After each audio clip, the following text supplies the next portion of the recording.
Buenas tardes a todos, bienvenidos, señor obispo, el conciliario del Centro de Cádiz, de la Asociación Católica de Propagandistas, señora directora de la jornada, señor secretario, que ha estado claro para empezar el curso, y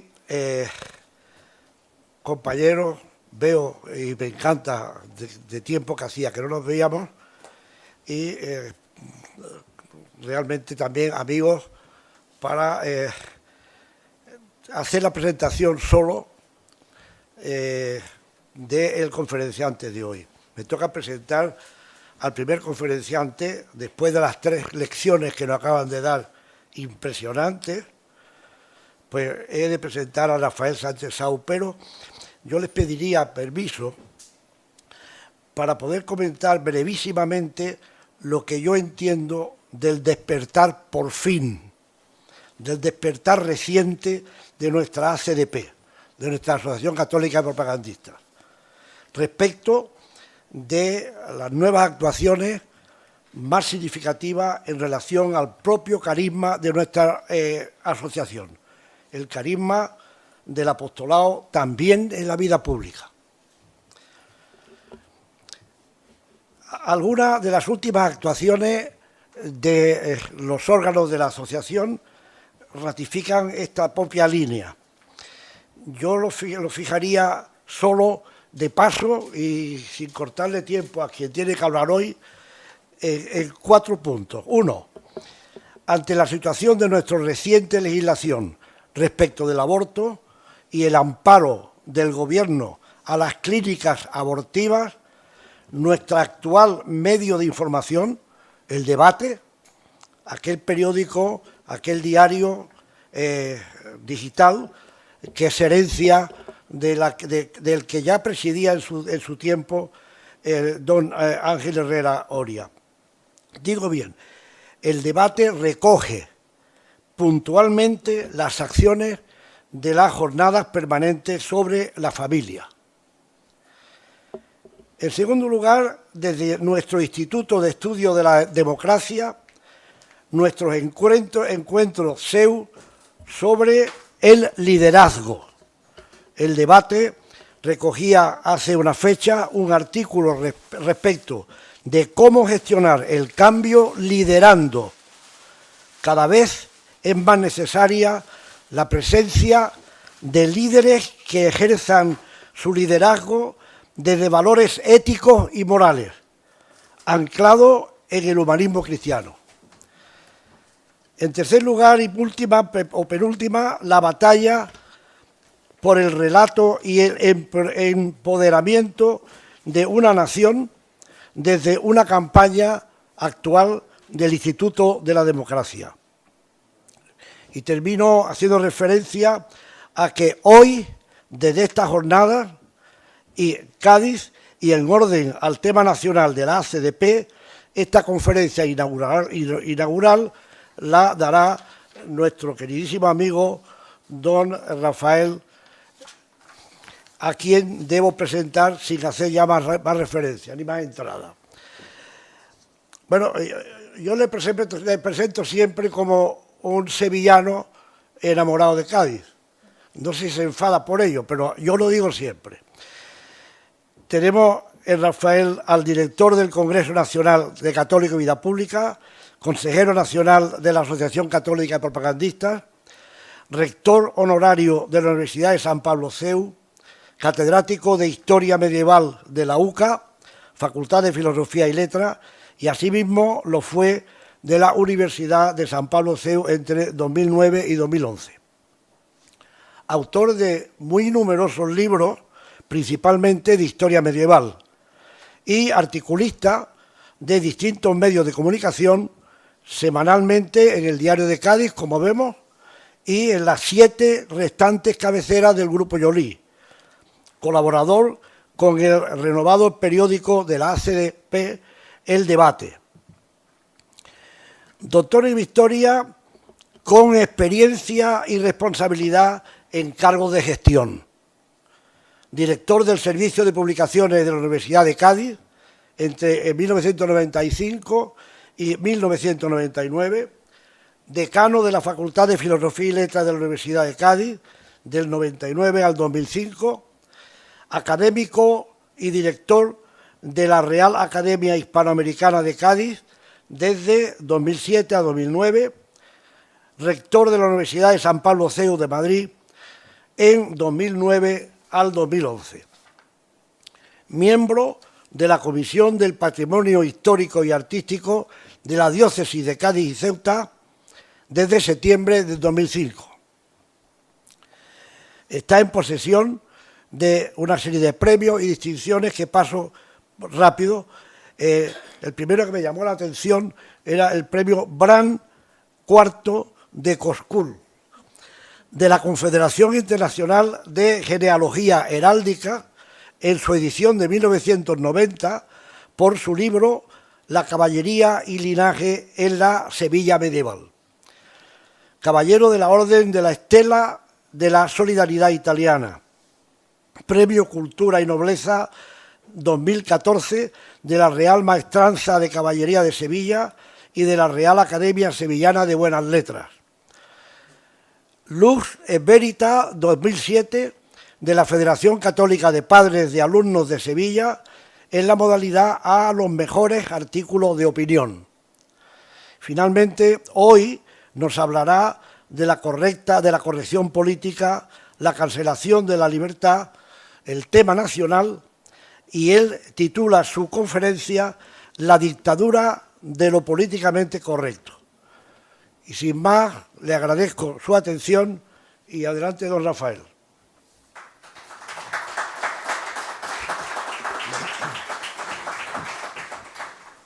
Pues muchas gracias, Moncho, pues por esta presentación y sobre todo también por tus primeras palabras, que creo que han situado pues a aquellos que nos conocen sin duda, pero que no están pues en el día a día de la vida de la asociación, pues en la realidad actual de la asociación, que yo creo que es muy dinámica y muy llena de contenido y también pues muy acorde con su espíritu y con su carisma, como tú has señalado. Bueno, yo naturalmente agradezco a todos pues vuestra presencia. Voy a dirigirme siempre a vosotros pues con, digamos, no con el tratamiento usual de ustedes, porque somos todos amigos.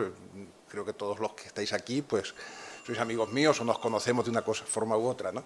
Pero quiero saludar muy especialmente, naturalmente, a don Rafael por su presencia continuada a lo largo de todos estos años en las jornadas, y como yo he estado tantos años también en este centro, pues conozco muy bien pues cuál ha sido su actitud siempre hacia el centro de Cádiz, que es muy de agradecer el apoyo que siempre nos prestó. Yo me acuerdo desde el primer momento en que estuvo con nosotros y cómo se dirigió a nosotros en una reunión especial que tuvimos, que me acuerdo que no lo olvidaré nunca, ¿no? Y en fin, y desde entonces pues siempre ha estado tan próximo a la asociación y al centro de Cádiz.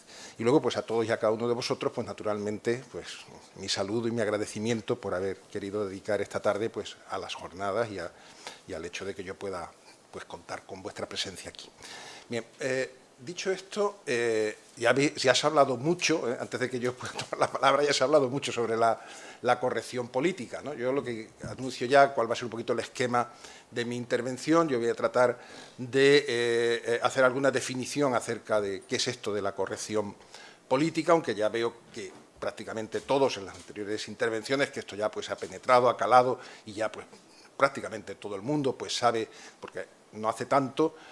Yo recuerdo hace 2 años en la asamblea de la asociación, pues cuando nuestro presidente planteó esto como el tema del año, y a partir de ahí pues empezamos a trabajar en las cuestiones de la corrección política, tanto en el conjunto de actividades de la asociación como en el Congreso. Hubo alguien que levantó la mano y dijo, bueno, pero ¿qué hay de malo en ser correcto en la política? Esto es otra cosa totalmente distinta, ¿no? Pero me acuerdo eso de alguna intervención en la asamblea, ¿no? O sea, yo creo que hemos ido tomando conciencia pues en estos años también, porque se han ido acentuando y ya pues de una manera pues muy clara pues cuáles son no solamente las características de esto que ya anuncio, yo lo defino como una mega ideología, la mega ideología de nuestro tiempo, y sobre todo, pues como se ha ido señalando también, y yo me detendré algo en ello, pues cómo afecta esto a nuestra condición de cristianos, a la vida de la Iglesia, etc. Yo también comentaré cuáles son las razones, a mi modo de ver, de cómo este conjunto de ideas de una asombrosa endeblez desde el punto de vista antropológico, desde el punto de vista filosófico, pero cómo se han impuesto con esta extraordinaria rapidez en el conjunto de la sociedad y cuáles han sido los instrumentos que se han utilizado para ello, ¿no?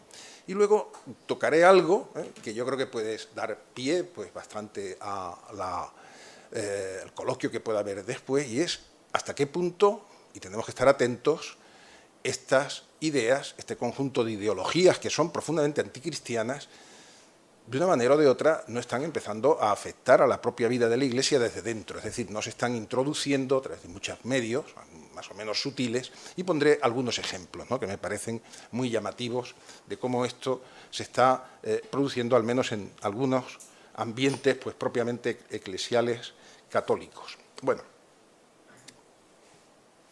en octubre del año 2020, por lo tanto, hace más de año y medio ya, la Asamblea General de la Asociación Católica de Propagandistas eligió el tema del año como la corrección política, sobre las libertades públicas, como la corrección política, pues, en este movimiento difuso, pero cada vez con más fuerza, pues está introduciendo y afectando a las libertades públicas, especialmente la de expresión.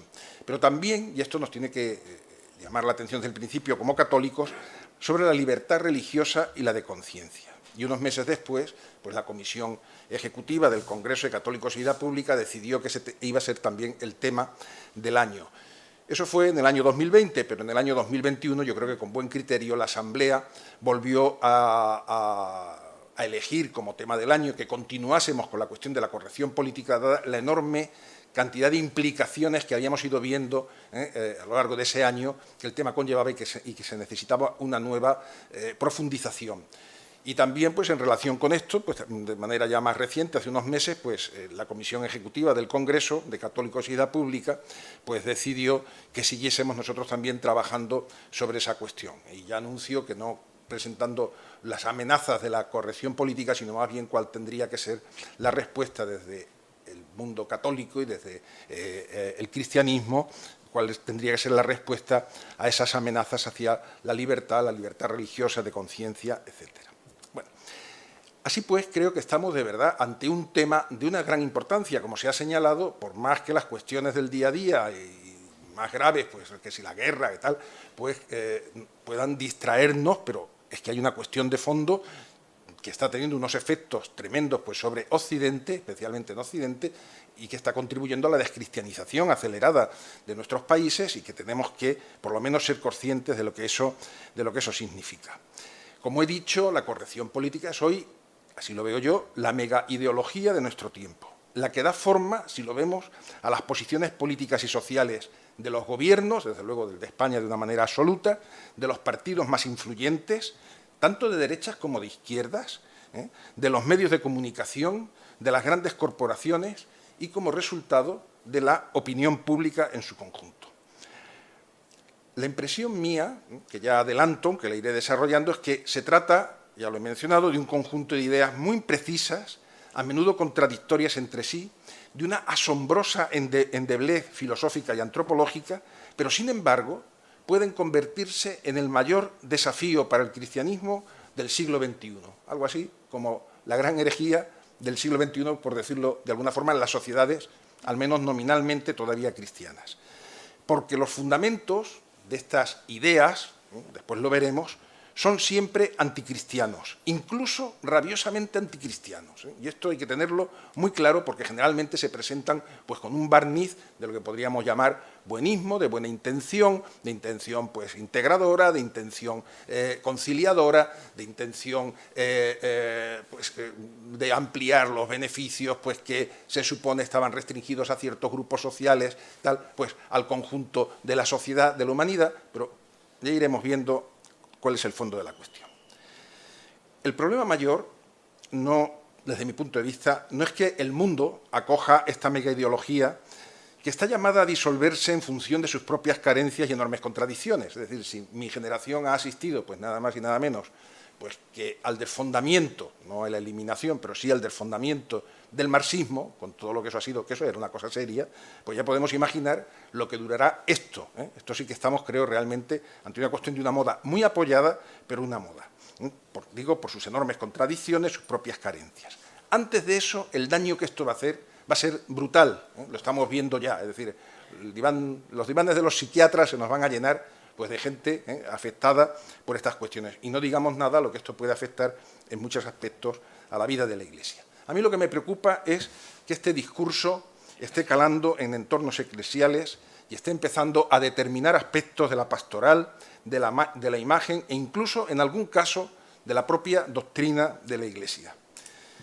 Puede pensarse, salvando la buena intención de todos, que quizá lo que se está intentando es una cristianización de esa corrección política, como se ha hecho en tantos momentos de la historia de la Iglesia, con fenómenos sociales que aparecen y que se consiguen, pues, de alguna manera, encauzar. Eso fue lo que estuvo haciendo la Iglesia pues, desde el primer momento, desde los primeros siglos.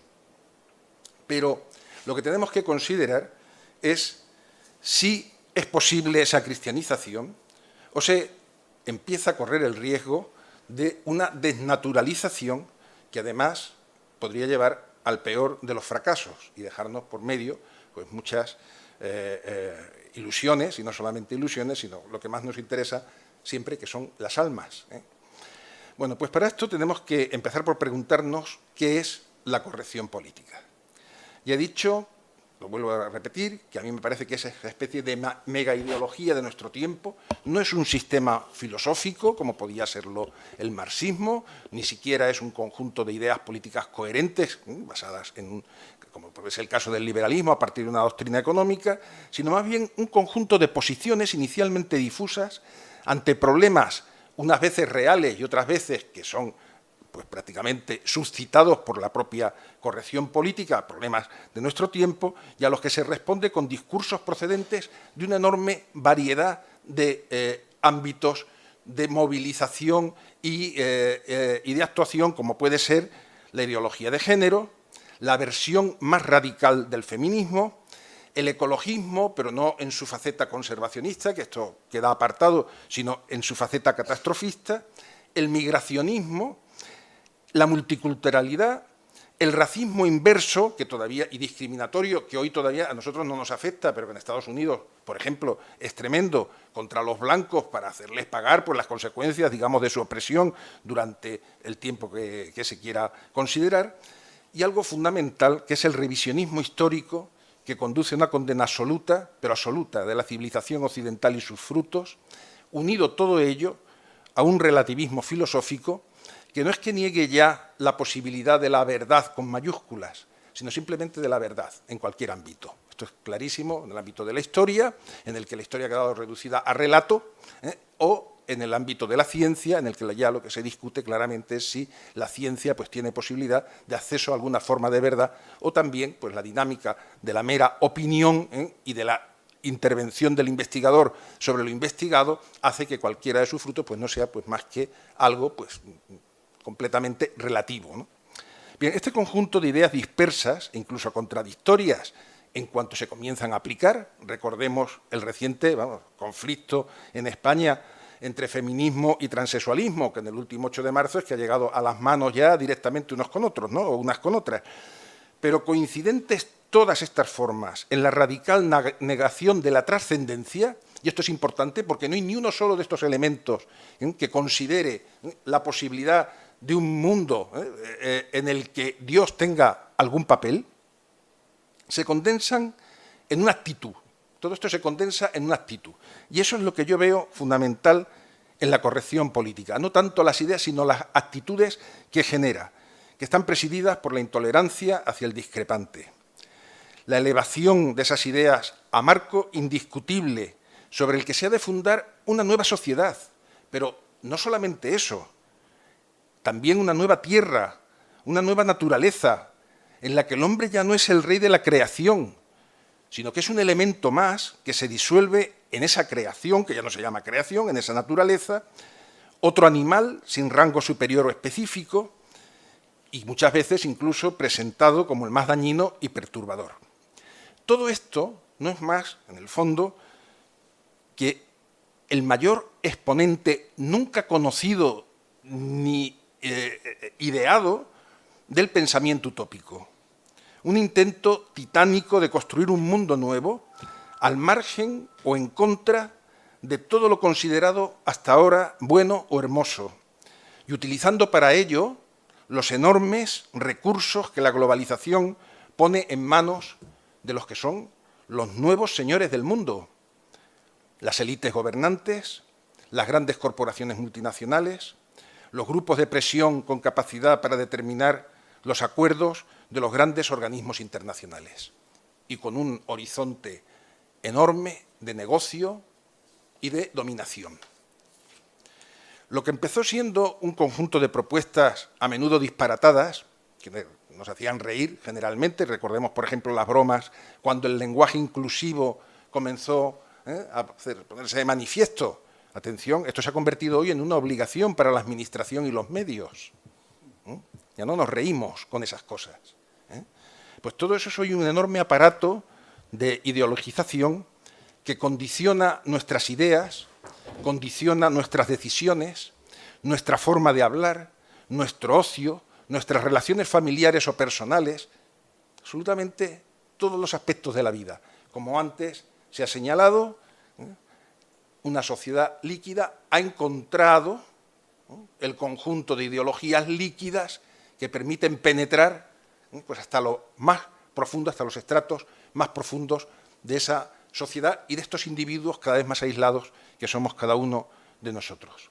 Quien se oponga a ese marco y señale la desnudez evidente de sus posiciones desde principios científicos, éticos, humanistas, históricos, políticos o religiosos, es reducido al silencio y apartado de la vida pública.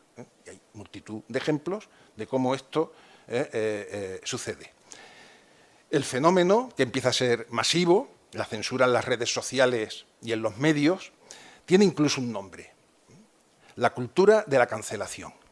La cultura de la cancelación, que es la mayor operación de censura puesta en marcha en la historia de la humanidad, porque esa acción represora y censora se extiende hacia el pasado, hacia el arte, la literatura y todas las creaciones de la civilización occidental.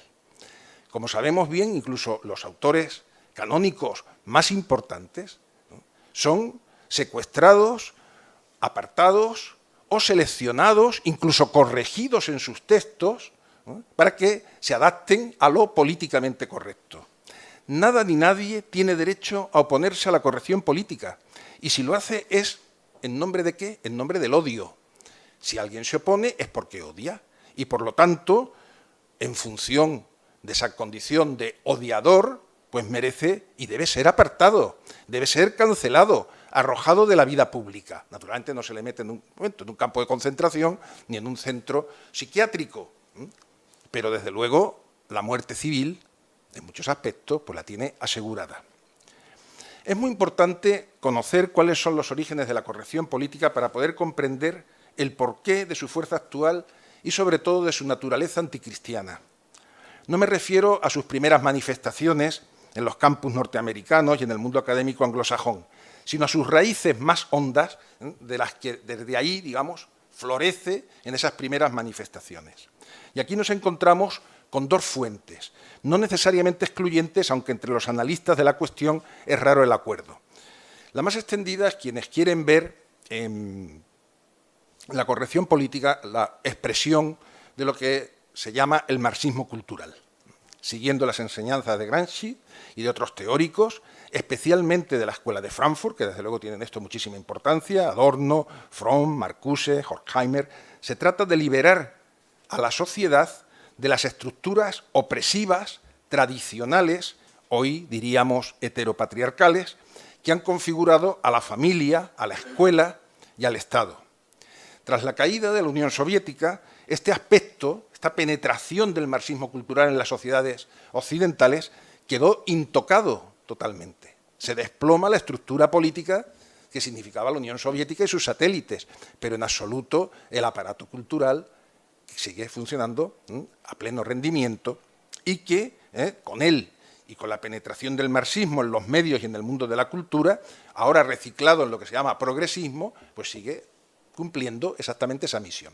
Este es un aspecto de la cuestión, o una de los que se dedican verdaderamente a trabajar sobre estos asuntos, digamos, de los que, donde ven uno de los orígenes fundamentales de la corrección política. El otro estaría en las ideologías neoliberales. Como ha puesto de relieve, por ejemplo, un ensayista americano, Russell Reno, en un libro que se llama El regreso de los dioses fuertes, desde finales de la Segunda Guerra Mundial, en Estados Unidos y en Europa, se impuso un consenso ideológico promovido intelectualmente por un pensador de tan enorme influencia y de tanto prestigio como Karl Popper, el famoso autor de La Sociedad Abierta y sus enemigos, que venía a plantear lo siguiente. En esencia, se trataba de rebajar en Occidente la fuerza de los llamados dioses fuertes. ¿Cuáles son esos dioses fuertes que configuraban pues, los modos de vida, las actitudes de las sociedades occidentales? La religiosidad, el patriotismo, la familia, el prestigio del orden y de la autoridad. ¿Y por qué había que rebajar esto? Porque tanto Popper como su legión de seguidores veían en todos estos valores los gérmenes de las sociedades autoritarias, del fascismo contra el que se había luchado. No tenía ningún sentido haber vencido a los fascismos en Europa y al militarismo japonés en el Pacífico si se mantenían vivos pues, todos los resortes que reproducían esos comportamientos, esas sociedades, esos movimientos políticos, etc. La solución de Popper y sus seguidores es la exaltación del individuo frente a ese conjunto de dioses fuertes, de su capacidad, de la capacidad del individuo, de autodeterminación sin restricciones y por encima de cualquier marco convencional.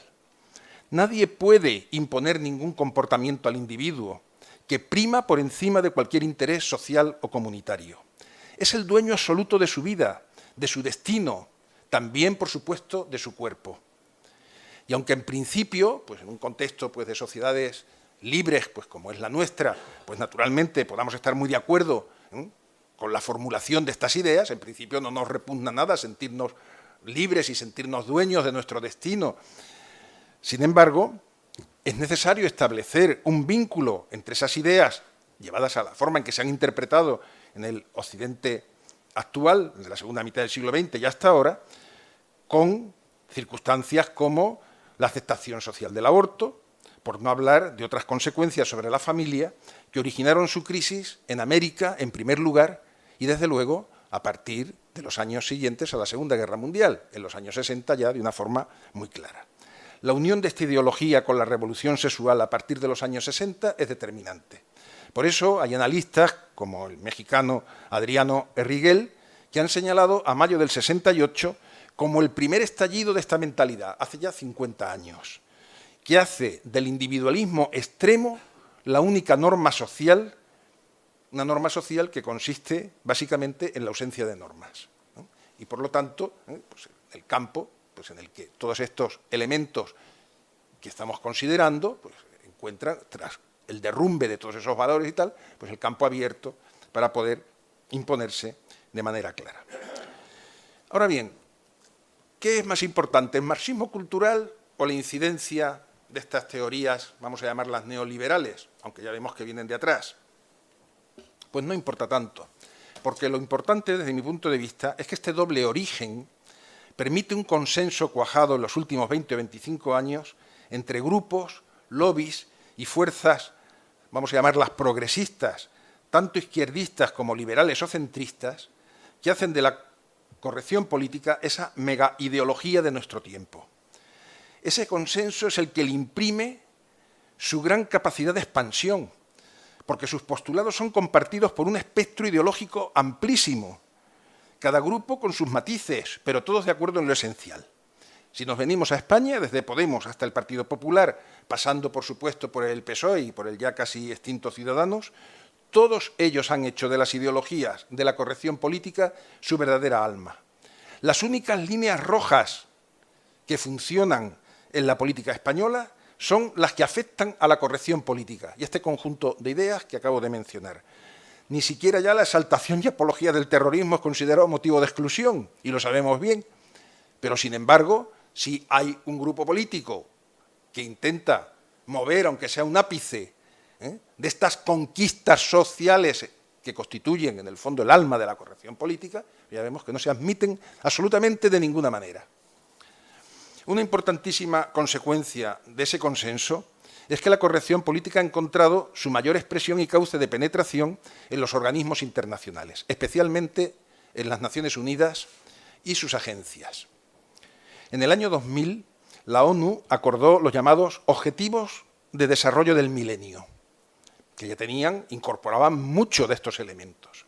En 2015 esos objetivos se actualizaron en la famosa Agenda 2030, que todos ya conocemos o por lo menos nos suena, que expresa claramente el deseo de impulsar, es que lo dice así, desde el minuto 1, o sea, se tarda 10 minutos en leerlo todo y es impresionante lo que uno puede leer.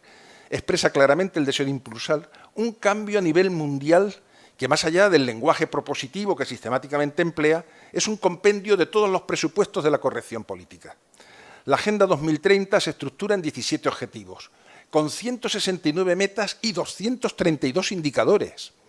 En 10 minutos, como digo, se puede leer hacia dónde se desea dirigir al mundo surgido de la globalización, siempre con un lenguaje de apariencia neutra, tecnocrática, bien pensante. No vamos a entrar ni de lejos pues, en el examen de esa agenda, eso sería otra conferencia o incluso una jornada dedicada a ello solo. Pero yo os invito a encontrar una sola meta que, por ejemplo, tenga que ver con la libertad religiosa.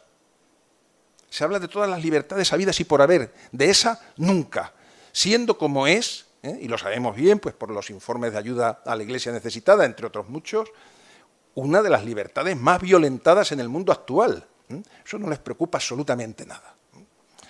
La corrección política no solo pretende regir la vida de las naciones y de los estados a través de una ingeniería social totalmente invasiva, también, y se ha señalado, las vidas y las mentes de las personas concretas. Allí, como cabe suponer, es donde choca más intensamente con el cristianismo. Vamos a ver, aunque sea por encima, por qué. La corrección política hereda del marxismo la división, esto es básico, de las sociedades en opresores y oprimidos. Ahí es donde enlaza clarísimamente con el marxismo.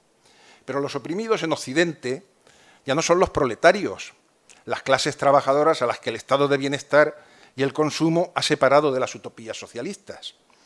Los oprimidos son hoy todos aquellos que han pertenecido o pertenecen a grupos que por razones de sexo, raza, pertenencia a culturas distintas o a colectivos marginales, pueden sentirse, y esta es la clave, el sentimiento, no importa la objetividad ni el desarrollo de las circunstancias históricas, pueden sentirse víctimas. Y esta es la palabra clave, víctimas, en la corrección política. ¿Víctimas de qué? Pues de la sociedad heteropatriarcal occidental. Porque hay que decir que con las sociedades musulmanas o orientales la corrección política muestra siempre una sorprendente comprensión.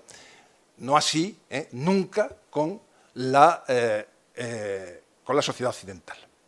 Estamos hablando, por lo tanto, de víctimas que son las mujeres, en principio, todas, la mitad de la humanidad, las personas no blancas, las minorías sexuales, los grupos marginales de todo tipo y ya incluso los animales. O sea, quitando pues, una pequeña fracción de la sociedad, que seríamos pues, los varones blancos occidentales y heterosexuales, pues prácticamente todo el resto tiene derecho a sentirse víctima y, lo que es más importante, a pedir resarcimiento por la persecución que se supone que durante cientos o miles de años pues han estado sufriendo, no en carne propia, pero sí en los de su grupo.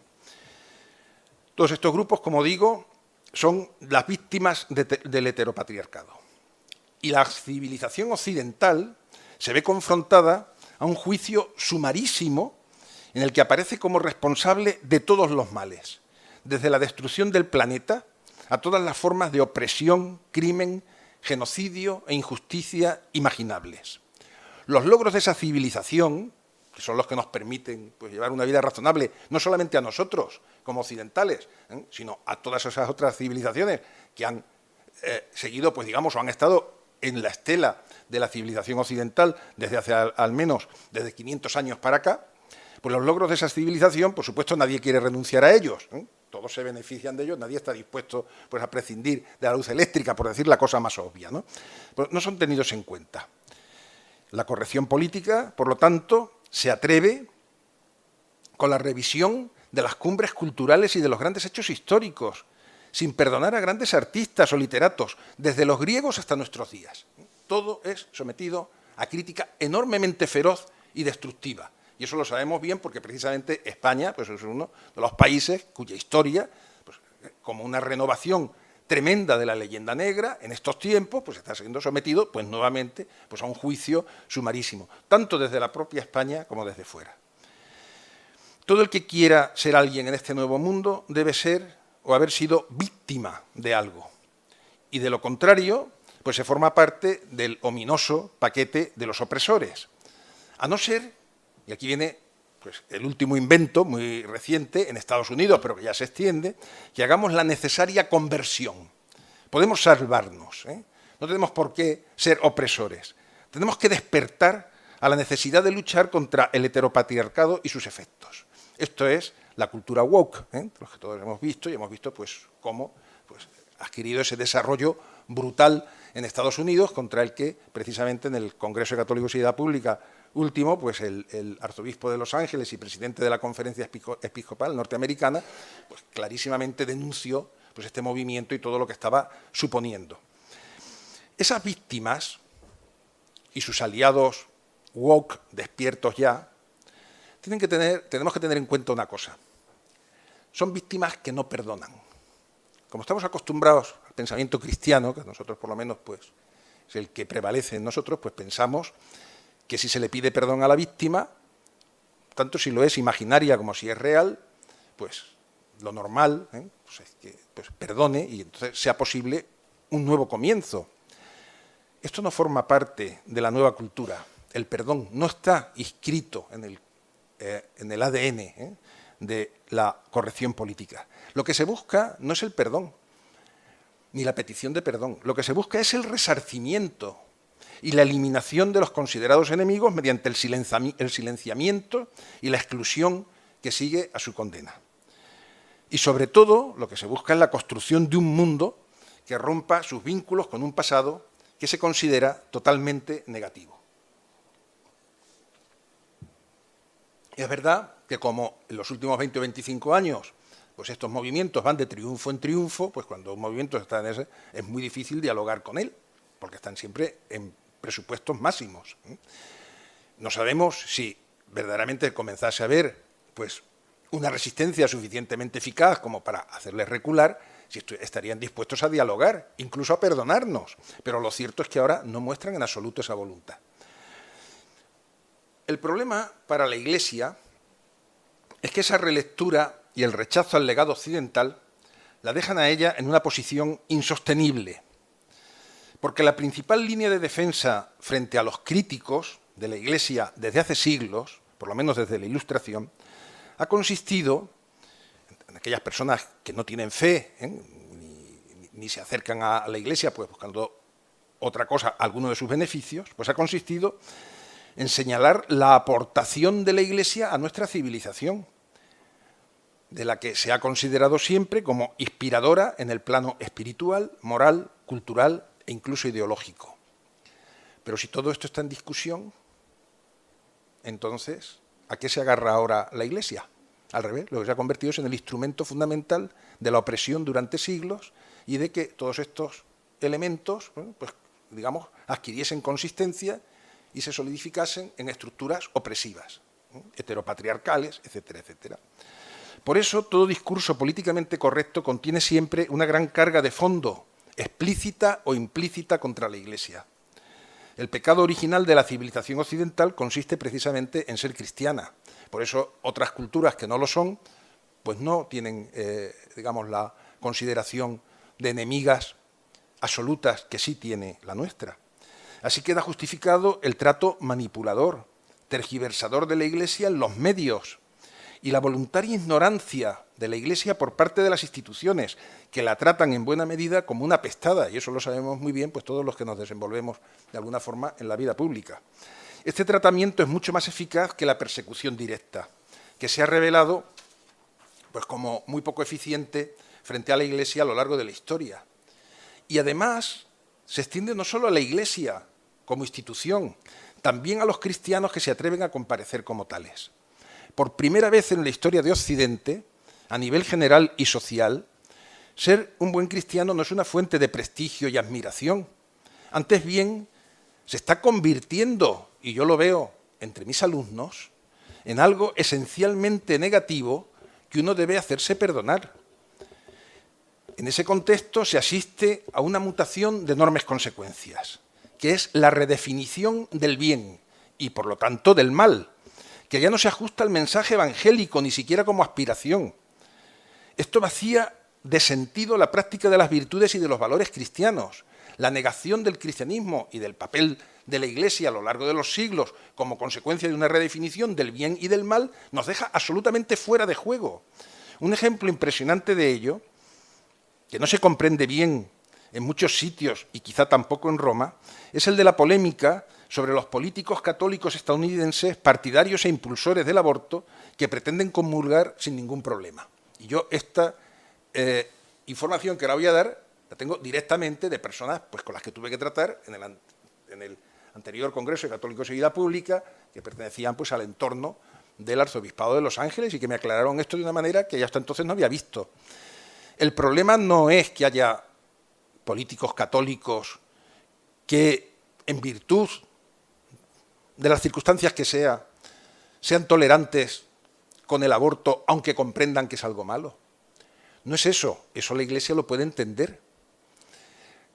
El problema donde está es en que estos políticos lo que se atreven es a decirle a la Iglesia lo que está bien y lo que está mal, y que lo que está bien es apoyar el aborto, pues en virtud de que se trata de un derecho, pues, etcétera, etcétera. No vamos ahora a hablar de todo esto. Y que, por lo tanto, es la Iglesia la que tiene que corregir su punto de vista. Esto, naturalmente, es lo que ha alarmado extraordinariamente a buena parte, a la mayoría, de los obispos norteamericanos. Porque no se trata de ovejas más o menos díscolas, que no responden pues, a un aspecto concreto de la ortodoxia. Son presuntos católicos que se atreven a decirle a la Iglesia lo que es bueno y lo que es malo, y a redefinir en un asunto tan importante como ese el bien y el mal. En resumen, y ya voy avanzando para llegar a un final que no se va a demorar. En primer lugar, el ecologismo radical considera al hombre culpable del inminente desastre planetario y lo rebaja a la condición de especie dañina cuyo número y calidad de vida deben ser reducidos drásticamente. Creo que no estoy exagerando absolutamente nada. Cualquier lector de periódicos pues sabe de lo que estamos hablando. En segundo lugar, la ideología de género y el feminismo extremo aniquilan el sentido de familia, la relación del hombre con su propio cuerpo y la finalidad misma de la existencia. El ideal actual no es el del hombre que intenta ganar la salvación o, desde un punto de vista secular, alcanzar la perfección moral y personal luchando contra sus inclinaciones y haciendo el bien. Esto pertenece al pasado, sino el que incorpora esas inclinaciones y las usa para su propia realización, siempre en clave hedonista y de satisfacción personal, sin atender siquiera ya a los límites impuestos por la biología. Es un cambio radical en el orden moral. En tercer lugar, la revisión histórica cuestiona todo el legado cultural cristiano y lo convierte en un mero testimonio del mundo opresivo que hay que superar. Este es el panorama. Y ahora tenemos que preguntarnos, porque estamos hablando pues, en unas jornadas de católicos y vida pública y en un entorno católico. ¿Cómo está respondiendo la Iglesia a todo esto? Sabemos muy bien que desde el Concilio Vaticano II la Iglesia ha intentado un acercamiento sincero al mundo, pero hay que reconocer que ello no se ha visto correspondido. Antes bien, la respuesta, ya 60 años después prácticamente, ha sido un alejamiento más y más acusado del mundo. Frente a esa realidad, desde los años 80, bajo el enorme impulso proporcionado a la Iglesia por San Juan Pablo II, hay un intento de propuesta de una alternativa católica a la marcha de las sociedades occidentales, desde el respeto total a la libertad y a la separación de poderes. Es lo que se expresó con la fórmula Nueva Evangelización, que tenía como objetivo mostrar al mundo la potencia de la fe y su capacidad para ofrecerle soluciones espirituales ante un estado de vaciamiento interior. Y hay que decir que este intento despertó el interés e incluso el entusiasmo de buena parte de los católicos y también de muchos alejados y de creyentes de otras confesiones cristianas, pero también que despertó la hostilidad del mundo como posiblemente nunca hasta entonces, por lo menos en la memoria histórica en Occidente, traducida en un tratamiento informativo casi siempre negativo de la realidad de la Iglesia. Y estamos, entiendo yo, ante una nueva etapa en la que se ha intentado romper esa dinámica de hostilidad, buscando quizá nuevos campos de encuentro con un mundo que, mientras tanto, parece haber encontrado en la corrección política esa megaideología que necesitaba tras la quiebra del comunismo y para apartar ya definitivamente al cristianismo. Una buena muestra de ese intento de acercamiento nos lo presenta, por ser un ejemplo actual de hace solamente unos meses, pues en algo tan importante como es la educación católica, la publicación del nuevo currículum de la asignatura de religión en España para secundaria, es decir, chicos de 12 a 16 años de edad. Una edad fundamental en el proceso formativo. Bueno, pues el currículum de secundaria nos encontramos con las competencias, utilizando pues la jerga esta jerga que hoy pues se ha impuesto pues en toda la documentación relacionada con la educación. Y la competencia específica primera de ese currículum de la asignatura de religión consiste en lo siguiente: identificar, valorar y expresar los elementos claves de la dignidad e identidad personal a través de la interpretación de biografías significativas para asumir la propia dignidad y aceptar la identidad personal, respetar la de otros y desarrollar con libertad un proyecto de vida con sentido. Bueno, muy bien. Esta es la competencia primera que se quiere, de la clase de religión, ¿eh? La segunda, valorar la condición relacional del ser humano, desarrollando destrezas y actitudes sociales orientadas a la mejora de la convivencia para contribuir a la fraternidad universal y la sostenibilidad del planeta. Competencia segunda. Cuarta, por la tercera habla de los desafíos de la humanidad desde una perspectiva inclusiva. Cuarta, interpretar y admirar el patrimonio cultural en sus expresiones, reconociendo que son portadoras de identidades y sentido, apreciando cómo el cristianismo se ha encarnado en manifestaciones diversas para desarrollar sentido de pertenencia, participar en la construcción de la convivencia y promover el diálogo intercultural en el marco de los derechos humanos. Bueno, pues este es el panorama. Bueno, es que esto, francamente, coge uno la Agenda 2030, no tiene uno que irse más lejos, ¿eh? Es que está calcado. Yo me pregunto, ¿es este el camino para hacer frente a la enorme potencia anticristiana y antievangélica del mundo actual que acabo de mencionar? Hoy he recibido, y no me ha dado tiempo ni de copiarlo, un mensaje en el móvil, de WhatsApp, y me perdonáis porque tengo que buscarlo y mi móvil es, pues ya veis qué móvil gasto, y además de eso, pues no es precisamente, no soy yo el más listo de la clase en estos temas. A ver si encuentro lo que me manda un amigo propagandista, que me dice lo siguiente. Perdonad un momentito. Rafael, un sacerdote me manda esto, la última edición de la Biblia de Jerusalén. O sea, esto está en la última edición de la Biblia de Jerusalén, que no es un texto cualquiera, como podéis ver. Estamos hablando del Evangelio de San Mateo, el conocidísimo pasaje que dice lo siguiente. Caminando por la ribera del mar de Galilea, vio a dos hermanos, Simón llamado Pedro y su hermano Andrés, largando las redes en el mar, pues eran pescadores. Les dijo, venid conmigo y os haré pescadores de personas. Ellos dejaron las redes al instante y le siguieron. Pescadores de personas. Ya no somos pescadores de hombres. Yo de verdad que me he quedado alucinado. O sea, el siguiente paso será Jesús, el Hijo de la persona humana. ya no serás el Hijo del Hombre. Yo reconozco que llegado a este punto, como le he dicho a mi amigo, digo, mira, hay que seguir cada uno en su sitio, todo esto pasará. Como muy bien ha dicho don Rafael, pues hombre, la Iglesia lleva 2000 años resistiendo estes y embates mucho mayores, pero el problema es que a veces, casi sin darnos cuenta, pues hemos incorporado toda esta historia de una manera terrible, ¿eh? Bueno, yo creo que ya con esto ya hay materia para coloquio, para debate, todo el que se quiera, con todo lo que he venido diciendo. Por mi parte, nada más, muchas gracias.